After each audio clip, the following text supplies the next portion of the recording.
just adjust it as you need to, and it'll just record. Like, you don't need to constantly move it, but once they get in frame, just make sure, because you can adjust this back that way. if it needs to. Rubber band on the back. All right, we ready to proceed? Yes, Yes, Your Honor. Defense, call your first witness. At this time, the defense calls Mr. Robert Saunders to the stand, Your Honor. All right, Mr. Saunders, you've been sworn.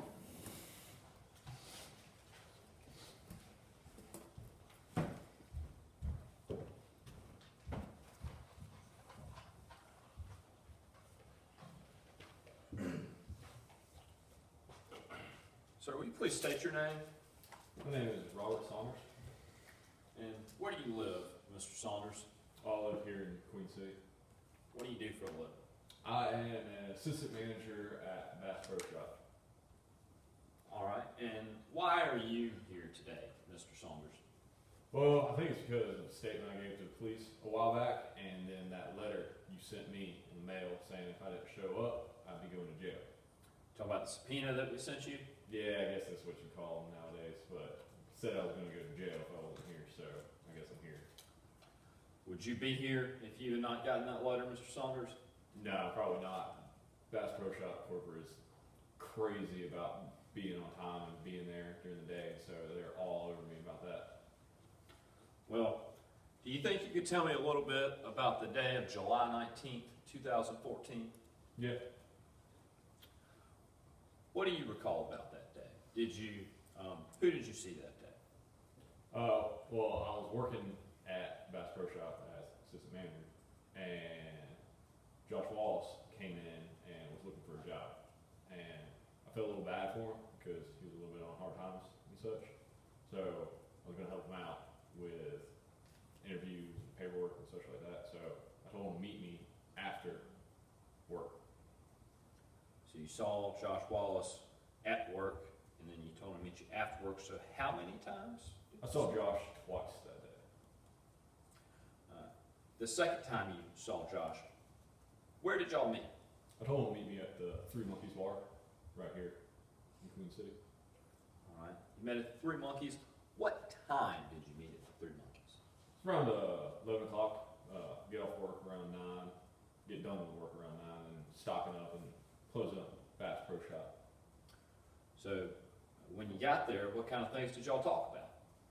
Well, the plan was to talk about work and paperwork and getting him that job, but we ended up just talking about like life and such and his dog and all that. Do you remember, when did you leave the Three Monkeys? I left right before closing time, right at closing time, because I remember the bartender had already called for last call. What time is closing time at the Three Monkeys? It's around 2. It's 2. All right. Where was Josh when you were leaving the bar? Josh was still at the bar. I offered him a ride, but he didn't take me up on it, and I left And what time did you leave again? at closing time too. No further questions, Your Honor. All right, any cross-examination of this witness? Briefly, Your Honor.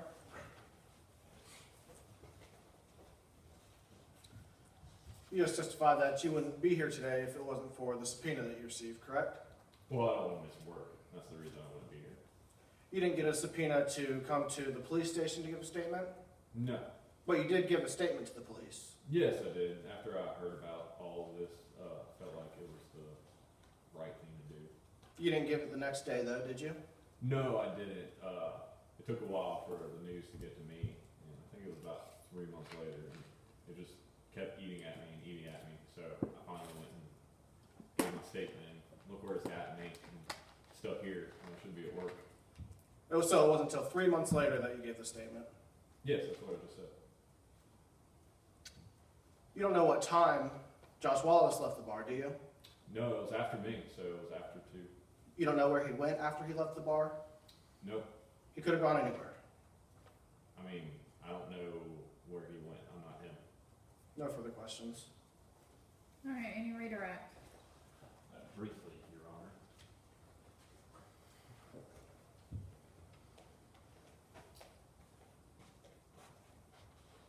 Mr. Saunders, Why didn't you go to the police until 3 months? I mean, going to the police always seems to lead to bigger things, and now I'm stuck here in court. But it took me a while to go tell them what I knew, and just hearing about how Josh was in jail for all this time for something they're claiming he did when Josh was with me just made no sense. So I had to go give my statement. And why did you eventually decide to give that statement? It's because it was the right thing to do. Why was it the right thing to do? Because Josh was with me, he couldn't have been out doing whatever the state's saying they're doing. Thank you, Your Honor. No further questions. All right, the witness can be excused. Defense, call your next witness. The defense calls Michael Pennington, permission to set up the courtroom for demonstratives. Yes, you may. Permission to relocate when they start using the motion. Yep, feel free. Let me hold her so you can go there. We need to practice that.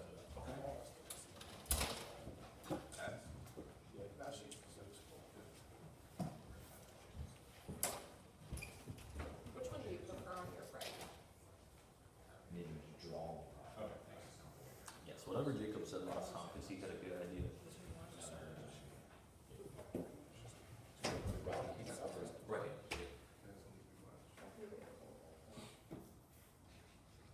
You're not gonna erase it? Sorry, they're cheating. Mm-hmm. There's the. There's Did a, you flip which one's on which? Yeah, we flipped that one was definitely. That was on the right. Your Honor, could you please instruct counsel not to cheat? We have two tripods, so. Yeah, they're in my car. I've got two stereo ones in my car. then there's another one of these, Two like, markers. ones, but it's broken. I think that one's a little too flimsy for that. That is a thin tripod. It was the one in the box This is that I one. had brought. Well, Probably. the tripod- That's probably why I brought it. Hi, Dr. Nate. Madam Gisette. We need y'all Chris back to Carolinas with this.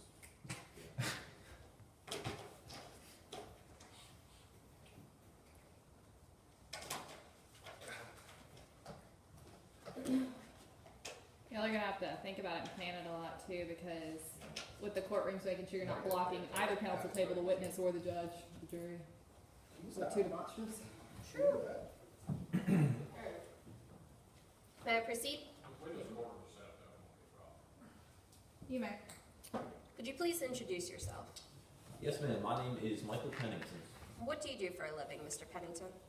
Well, I own my own forensic consulting business here in town. How'd you get involved with forensics? Well, I've always been interested in computers and technology, so as cell phones and computers became more widespread, I saw an opening in the market for forensic analysis of computers and laptops, iPads, iPhones, so I figured I'd go ahead and start my own business. Where'd you go to school? I went to the Florida Institute of Technology.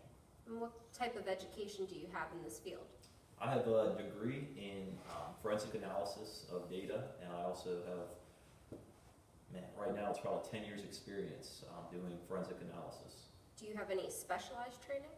Yes, ma'am. I've attended over the years probably dozens of technology seminars and education seminars about forensically analyzing cell phones, computers, iPads.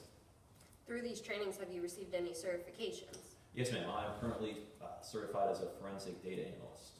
And have you been published in any articles? Yes, ma'am. Several articles, and I've also written 2 textbooks that are used in teaching data analysis. Are you familiar with today's case? I am. Did you have sufficient facts and data relevant to today's case? Yes, ma'am. What did you review? Well, in this case, we were dealing with a cell phone, specifically the cell phone that belonged to Josh Wallace. So, in completing my investigation, I obtained the cell phone records for Mr. Wallace's phone. What reliable principles and methods did you use in analyzing these records? Well, in this case, we were looking at a location for the phone. So, I specifically looked at the cell phone towers and how those related to the call records that I received. And is this is this reliable in the field of forensics data analysis? Yes, ma'am. Using cell phone towers to locate a cell phone has been done just about ever since cell phones became more widespread. And my gosh, I cannot speak today. Were you able to reliably apply this method to the facts of today's case? Yes, ma'am, always. Your Honor, at this time, the defense would move to enter Mr. Pennington as an expert in forensic cell phone data analysis. Are there any objections from the state? No objections, Your Honor. All right, he will be admitted as an expert in what you said. Mr. Pennington, why are experts like you called to testify in trials like this? Well, usually you're dealing with either a cell phone or a computer and trying to either get data that was lost off that device or locate where that specific device was at a period of time. And what was the issue for today's case? For today's case, we were looking at trying to locate Josh Wallace's cell phone during a specific period of time. What pieces of evidence helped you in doing that? Those were the call and cell phone records from Mr. Wallace's phone. After you reviewed these records, did you create anything on your own to help come to conclusions? Yes, ma'am, I did. I took the cell phone records that I obtained and determined which cell phone towers Mr. Wallace's phone used in all of those phone calls. I then took the locations of those towers and overlaid them on a map of the geographic area where his phone was during the period of time that we're talking about. Would you recognize this map you created? Yes, ma'am, I would. I'm approaching the opposing counsel with what has been previously marked as Exhibit 14. Permission to approach the witness. You may. Mr. Pennington, what did I just hand you? This is the map that we were just talking about. Does it seem to be a fair and accurate copy? Yes, ma'am, it is. Hasn't been altered in any way? No, ma'am. Your Honor, at this time, defense would move Defense Exhibit 14 into evidence. Any objections? No objections, Your Honor. And at this time, Your Honor, we would ask that Mr. Pennington be allowed to step down and use a blow-up of this exhibit. He may.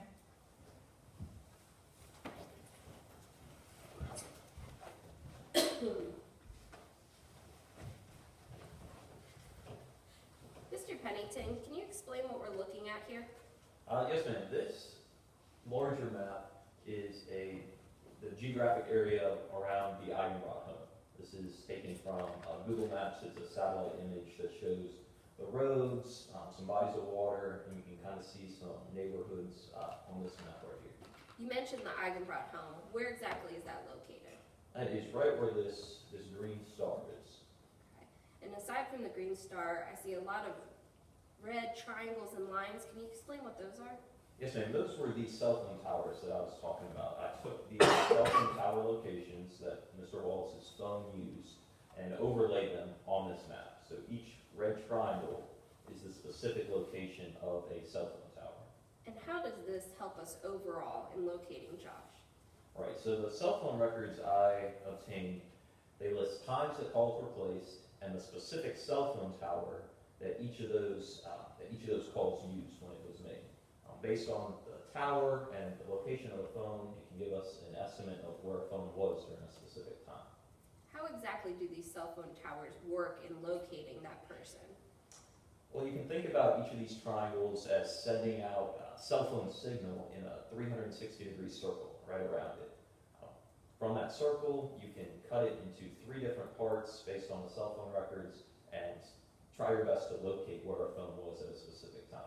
I'm having a little trouble visualizing this. Could you maybe use the whiteboard to describe what you're talking about? Yes, ma'am. So please explain this 360 and the 3 sections. All right, so cell phone towers are all traditionally triangular because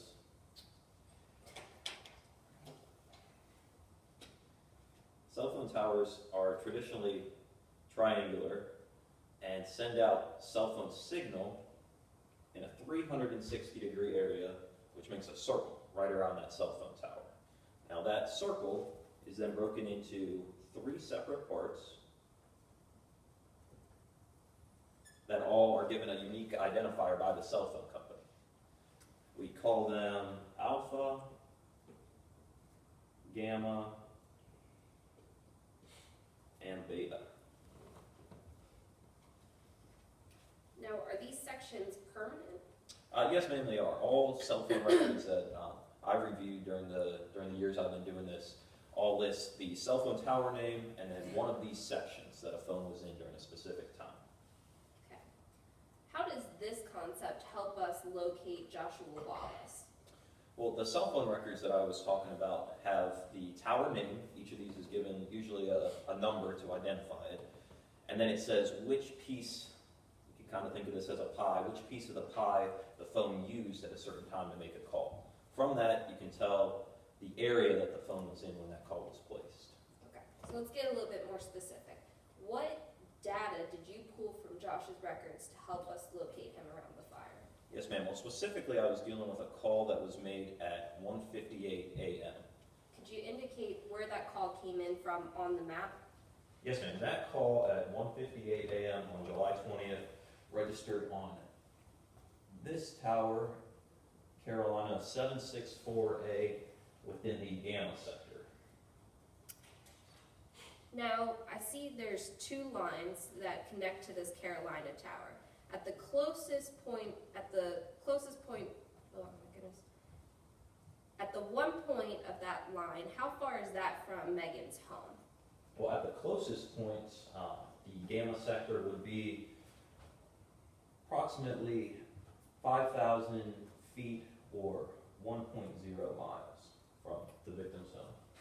And are there any direct roads that connect that point to the victim's house? No, ma'am. This is a very kind of residential suburban area, so there's a lot of cross streets and parks and neighborhoods that prevent there being a direct route from the end of that cell phone range to the victim's home. Okay. Now, at the furthest point, the other red line, how far is that from Megan's home? That would be closer to 9,000 feet or 1 3/4 miles. And is there any direct route from that point to Megan's home? No, ma'am. Again, we're dealing with a very suburban residential area.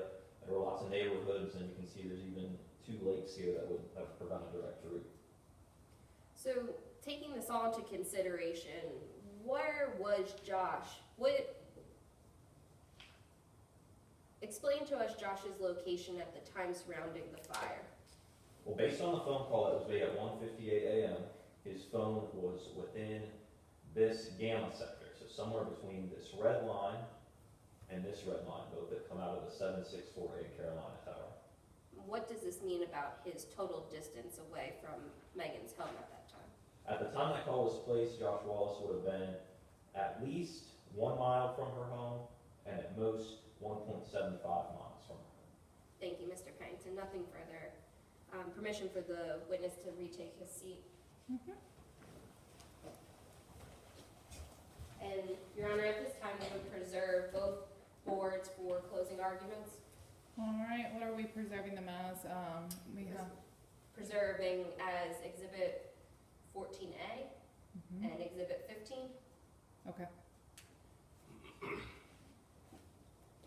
you want 14A and B? Uh-huh. Okay. Yeah. 14A and 14B. Uh-huh. All right, cross-examination? Briefly, Your Honor.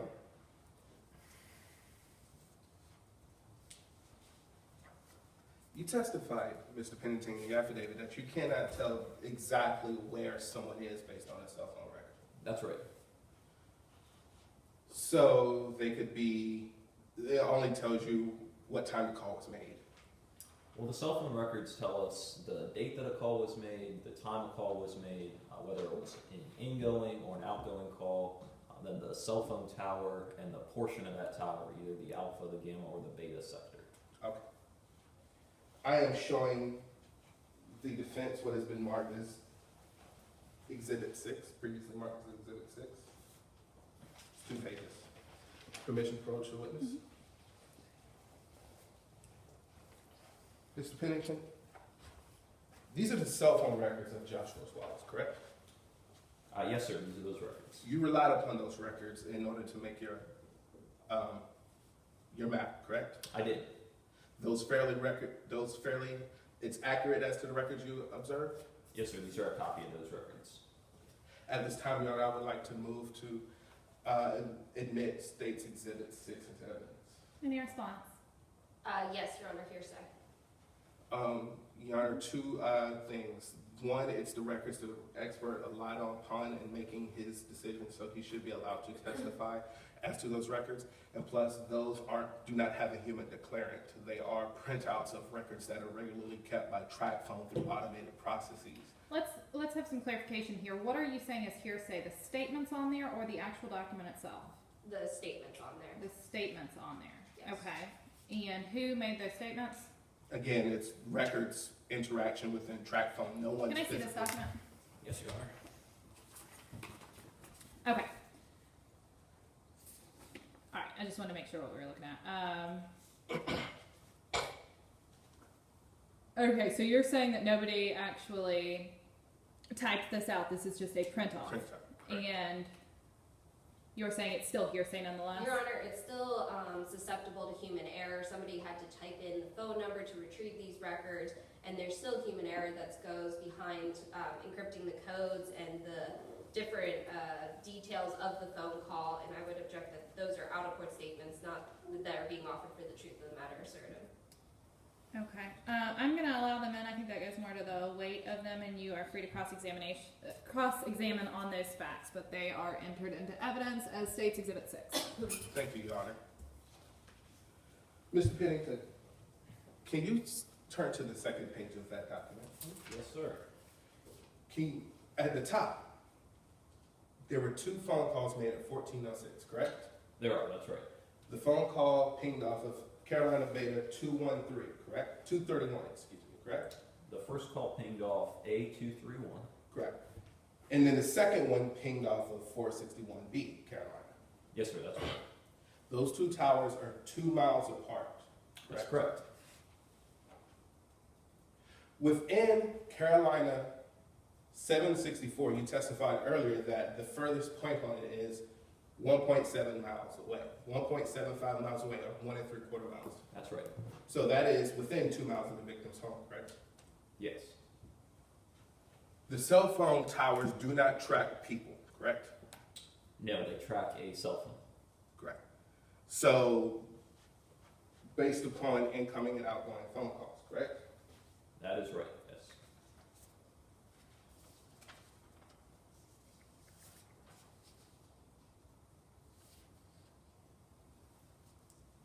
It doesn't track a person after the phone call is made, correct?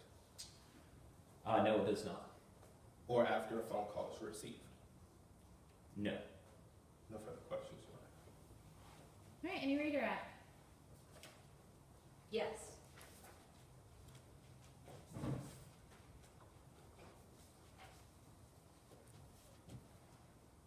Excuse me, Councilwoman.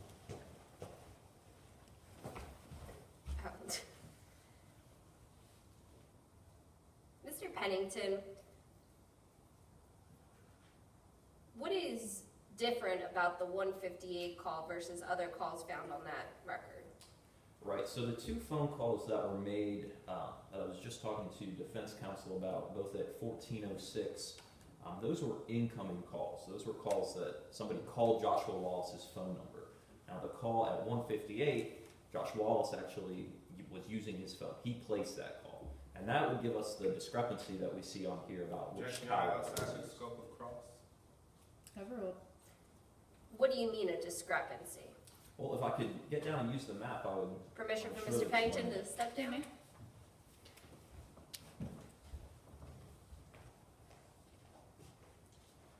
So with incoming calls, a call that you received to your cell phone, it doesn't actually ping off the tower that is closest to you.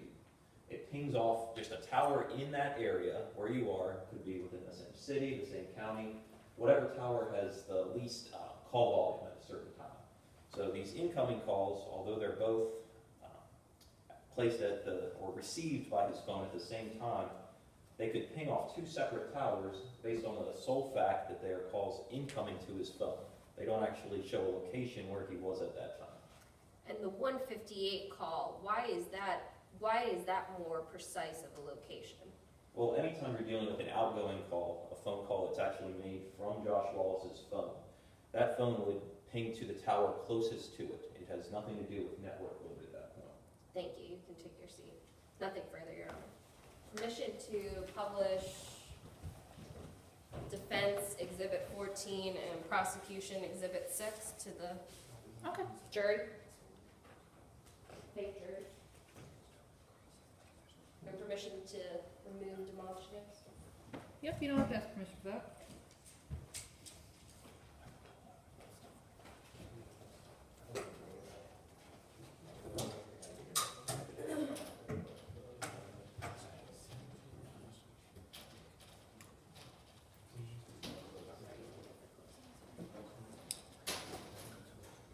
Does the defense have any more witnesses to call? No, Your Honor, the defense rests and would renew our judgment for acquittal. Are there any new grounds for that judgment of acquittal? Yes, Your Honor, we believe that the evidence is insufficient to sustain a verdict in today's case based on the elements of the crime. The defense has now put on evidence to show that Josh could not have been at Megan's home at the time of the crime, therefore making the elements of the crime impossible for him to commit. All right, response from the state. Your Honor, again, we have provided sufficient evidence to sustain a verdict of guilty beyond reasonable doubt. Again, we established Joshua Wallace being in the area before and after the time of the fire. We have evidence that for motive stating, which is part of the willful and deliberate killing of another person and setting fire to a dwelling based on his relationship between him and Megan, his increasing jealousy, contact, and threat later that evening left on her voicemail. Also, evidence shows that he was perpetrated the crime because of the gasoline sent on him, found by the officer, as well as the money, clothes, and other circumstantial facts to establish Josh Wallace's presence at the time of the fire. All right, I'm going to overrule that motion. Anything more before closing statements? Nothing, Your Honor, from the defense. Nothing, Your Honor, from the state. All right, can the state proceed with their closing argument?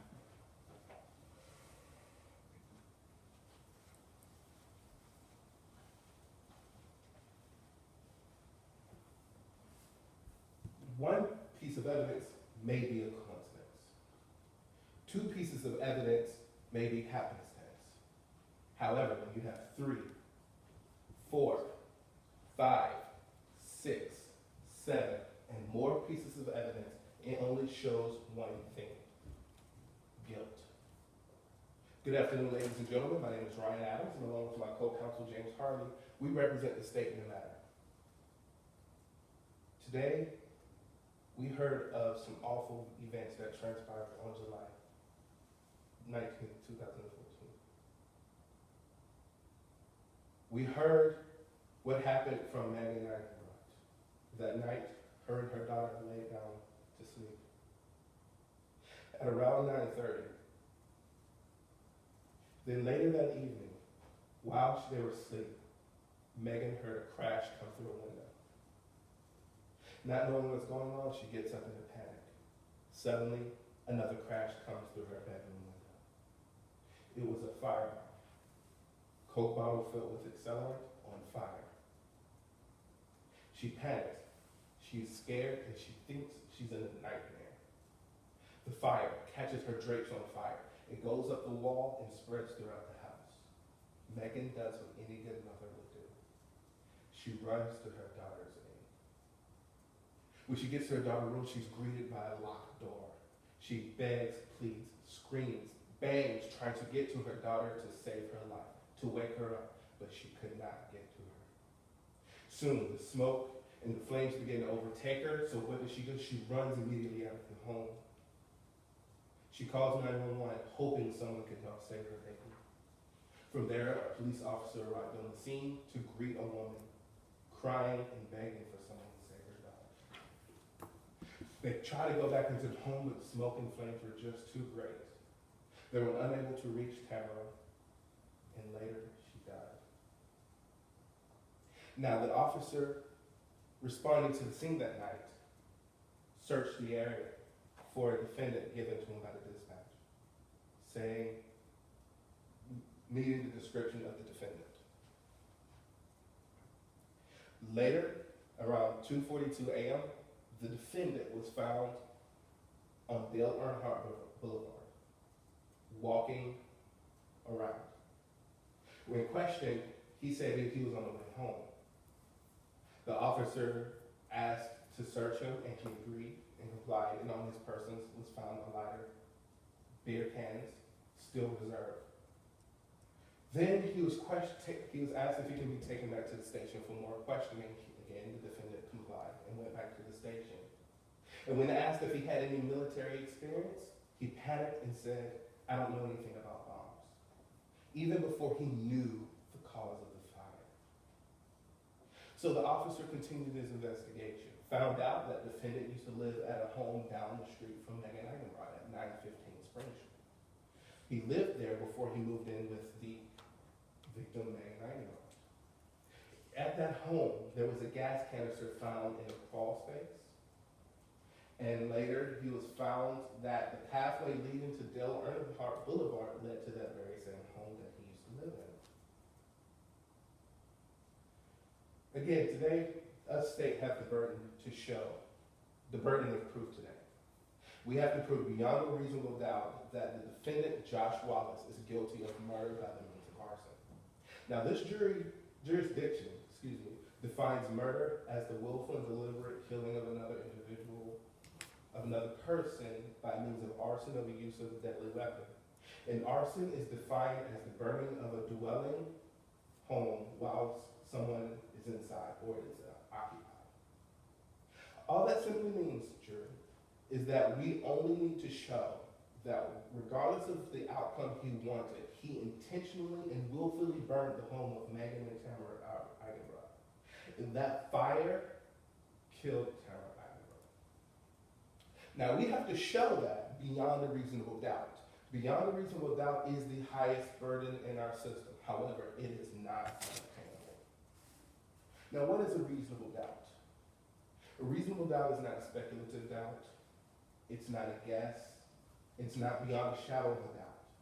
It's a doubt that is truly founded in reason. A doubt that shows that there is no other explanation for the outcome than the defendant throwing firebombs through Megan Eigenbrod's home.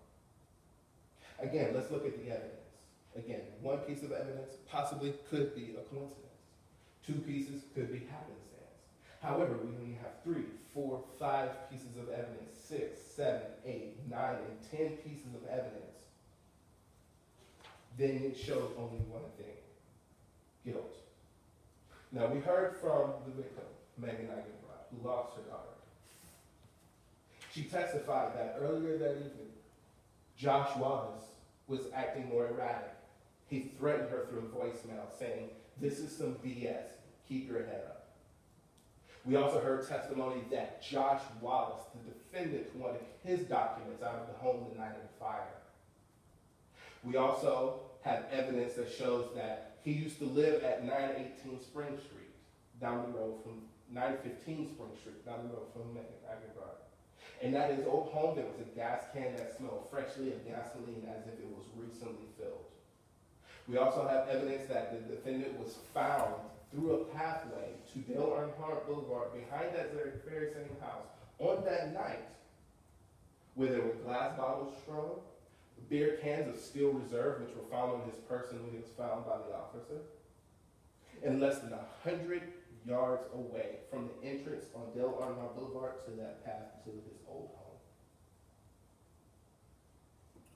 We also have evidence from the officer that when the defendant was found, he reeked of alcohol and gasoline, which was the accelerant used in the starting of this fire. Now, the defense will have you believe that this is all just coincidence, assumptions, they say. But the expert they offer claims that he can tell exactly where they are, except when it comes to incoming phone calls, which could be anyone. And then suddenly the cell phone tower rules don't work. So then they offer an eyewitness testimony from Robert Saunders saying that it was his duty, he's doing the right thing, but he waited 3 months for someone to sit in jail before he came and gave a statement. 3 months, and it was his duty.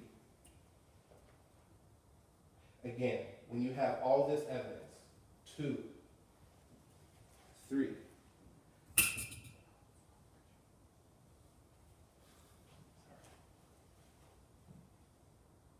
when you have all this evidence, again, you have the cell phone records that shows the location, that they claim to show the location, but doesn't actually show where the defendant was.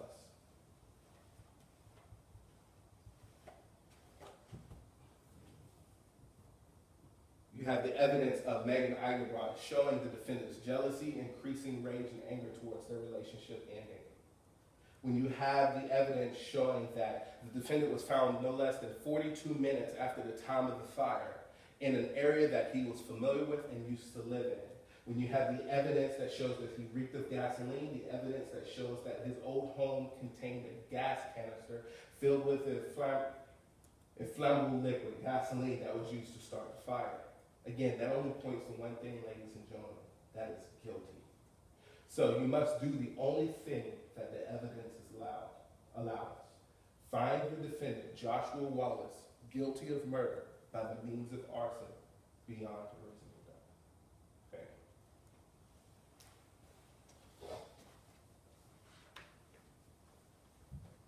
All right, defense of a closing argument. Thank you, Your Honor. Your Honor, before I begin, permission to retrieve the exhibit from counsel's table. Sure. It's been entered in evidence. Yes.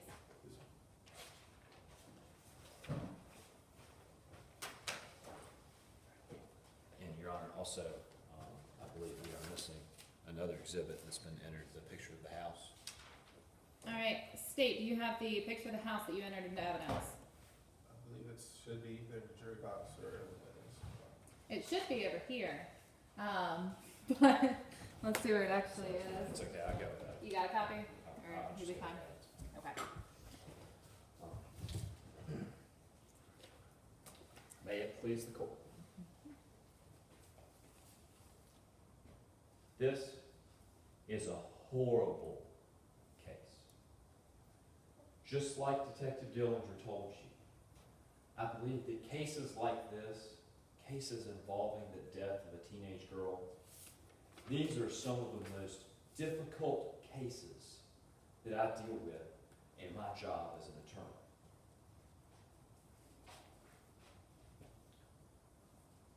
What happened on the night of July 20, 2014 was a horrible crime. Nobody disputes that. I don't dispute it. I'm sure the state feels that way, and I'm sure you agree also. It was a horrible crime. But it's a horrible crime that Josh Wallace did not commit. And ladies and gentlemen, it would also be a horrible crime to send an innocent man to jail for something that he did not do. And how do we know that he did not do it? Because today, the state has presented a case to you that is built entirely on assumptions. Assumptions that are not supported by any evidence. Assumptions that attempt to point the finger at the easiest and most convenient explanation. And assumptions that fail to ask that one critical and important question. How can a person be two places at the same time? And the state is asking you to take all of these assumptions and stack them one on top of the other and use these assumptions to send an innocent man to jail. But we are asking you, begging you, pleading you not to do that here today. And let's talk about the evidence that the state has presented. What exactly have they presented to you here today? They've presented to you cell phone records which show you Josh Wallace could not have been two places at the same time. And they've shown you a picture of a house. Nobody disputes that house was burned down. Nobody disputes it's a horrible crime. The state has not shown you any evidence that can point the finger at Josh Wallace. What is the crime? the state has charged Josh with here. The crime is a murder by arson. Now you say that's great, but what does that mean? Murder by arson simply means a killing that is committed during the burning of a dwelling house that was occupied at the time of the burning. But I like to break that nice quip down into several elements, 5 elements to be exact. You have to have a murder committed during a burning. It has to be willful. It has to be wanton. It has to be the burning of a dwelling house, and the dwelling house has to be occupied. And the state has the burden to prove those elements. And they have to prove those elements beyond a reasonable doubt. And they have to prove each and every one of those elements. All 5. But they don't just have to prove that they happened. They have to prove that Josh Wallace is the one who made them happen. And that's exactly what they have failed to do in this case. And not only do they have to prove all 5 of these elements, to prove that Josh is the one who made them happen, they have to prove that by a particular standard. You heard them talk about it. That standard is beyond a reasonable doubt.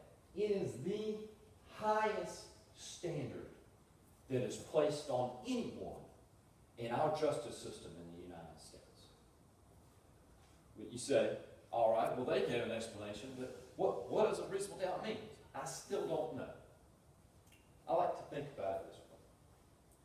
You guys have seen evidence presented here today. You've heard the state's closing argument. You're listening to my closing argument. In a few minutes, the judge will instruct you on the law that applies in this case. And then after all that happens, now it's time for you to go back in that jury room and deliberate on everything you've heard. When you get to think about the evidence, when you get to think about the lack of evidence that is presented in this case. And after all that, when you as jurors are discussing this back in the jury room, you ask yourself, you say, all right, did he do it? Did Josh Wallace commit this crime? And if you say to yourself, well, I think he may have done it, then the state has not met their burden of proof. If you say to yourself, well, he could have done it, the state has not met their burden of proof. Even if you say to yourself, well, he probably did, even that is not enough. Because, ladies and gentlemen, you must weigh the evidence and you must know that the defendant committed this crime. And we simply don't have that evidence presented to us here today. Not only because they have failed to present this evidence to you, they told you that they presented 10 pieces of evidence. Where is that evidence? I see 2 pieces of evidence. But what could they have shown you to prove that they didn't show you? Where did the state fail in their investigation? They failed with Detective Dillinger. Detective Dillinger could have gotten fingerprints off that gas can. Fingerprints that show you who could have poured that gas. Fingerprints on those bottles behind the house. Fingerprints on those beer cans. DNA results on all of that. They didn't show you any of that. And quite frankly, it's because of a shoddy investigation. And that shoddy investigation gives you no evidence that proves Josh Wallace committed any of these crimes. But we didn't have to present any evidence to you here today. The defense does not have the burden of proof. But we presented evidence to you. And the evidence we presented to you was hard evidence. We had an eyewitness, Robert Saunders, who told you he saw Josh Wallace. He is the only person in this courtroom who saw Josh Wallace around 2 o'clock in the morning at the time the fire started. And where did he tell you Josh Wallace was? He told you he was at 3 miles, over 1.5 miles away from the crime. And what other hard evidence have we shown you? We brought you Mr. Pennington, a cell phone forensics expert. And he showed you that with certainty, at the very least, he places Josh over 1 mile from the victim's home at the time this happened. 1:58. 2 minutes before the fire. And he says that there's no way Josh could travel over 1 mile in 2 minutes. That's hard evidence, ladies and gentlemen. Now, I know we've heard a lot of talking here today, but I want to thank you because you are giving a great civic service to your country here today. I believe that short of serving in the military, serving as jurors on this panel, you are providing justice. Because when the state has accused Josh Wallace of a crime that he did not commit, and he says, wait a minute, I didn't commit this crime because I was at the 3 months. He can come to you, and he can ask you to hear all the evidence, and he can ask you to weigh all that evidence. And I know it's not fun to sit here in this jury box. I know you have lives and places you'd rather be. I know they don't pay you that much, and they even make you pay for parking when you come here during the day. But ladies and gentlemen, today, you are the ones who provide justice. When you speak with your verdict today, your verdict will be fact. And ladies and gentlemen, when you're thinking about that verdict, I want you to think about this. My mama always told me that when you assume, bad things happen. And ladies and gentlemen, that might be funny most of the time. But when you assume in this case, an innocent man goes to jail. Thank you. Any rebuttal? Yes, Your Honor, briefly.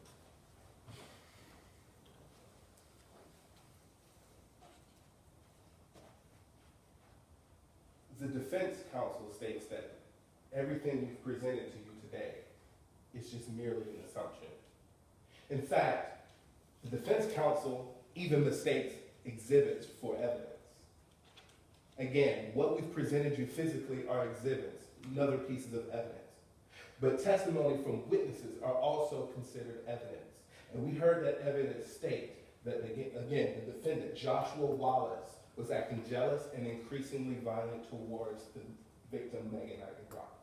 He was the last person to threaten her. He was the last person to contact her, and he wanted his documents out of the home before the fire started. We also heard evidence from the detective that when he was found nearly half a block away from the home, where in an area that he knows, he smelled of gasoline and alcohol. Gasoline was used to start the fire, and in his own home in a crawl space, an abandoned, no one else lived in, the gas can was found, freshly smelling of gasoline, as if it was recently filled. Again, their expert testifies that he can state with certainty that he was within a mile to 1 3/4 of a mile away at 1:58 in the morning. However, when it comes to incoming phone calls, suddenly the cell phone towers are stronger, can reach anywhere. It can ping in his direct words, any tower in the county, any tower in the city, hell, even tower in the state. However, when it comes to making phone calls, it only pings to the nearest tower. Again, that evidence, that exhibit pointed in front of you shows that at 14:06, which is 2:06 our time, that it pinged off of 2 cell phone towers 2 miles away. Again, the defense will have you believe that these are assumptions, but when you have 1 piece of evidence, 2 pieces of evidence, 3, 4, 5, 6, 7, 8, 9, 10, 11, and more pieces of evidence, it only shows one thing: guilt. And that evidence shows that the defendant Joshua Wallace is guilty of murder beyond a reasonable